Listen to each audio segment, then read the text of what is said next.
2,000 people have come forward so far to have coronavirus tests in Stafford after the discovery of a case of the South African variant there. Officials have welcomed it as an amazing response. They're asking all 136,000 residents of the borough to get a test over the next 4 weeks, describing it as a precautionary measure. From Stafford, Giles Latcham reports. The Kingston Centre testing site in Stafford was much busier today. 2,100 people have booked tests since news emerged yesterday of a case of the South African variant in the borough. It's a variant that's more virulent, but civic leaders are stressing there's no cause for alarm. Whilst it spreads more easily, it doesn't provide any worse symptoms. And I understand that testing is underway to examine how it responds to or how we respond to it once we've been vaccinated.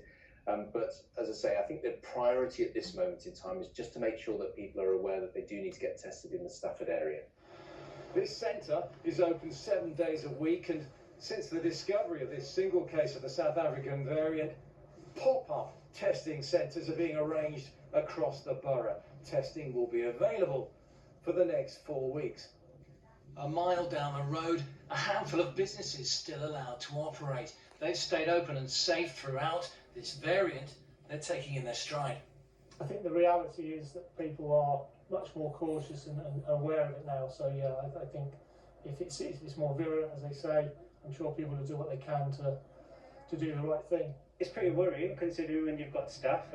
It's best probably to keep safe and to listen to government guidelines and get tested. They've been testing for a week in Worcester, where a small number of cases of the South African variant were detected last week. We learned today a second case has been found in Walsall, not linked to international travel. 2 cases were detected in South Birmingham 9 days ago.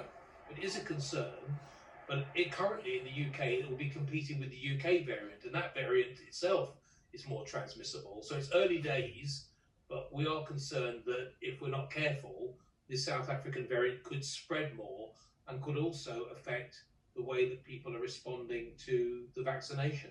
At this building, they're testing on one side and vaccinating on the other. A snapshot of where we're at right now. Bleak times, but with a glimmer of hope. Giles Latcham, BBC Midlands Today, Stafford.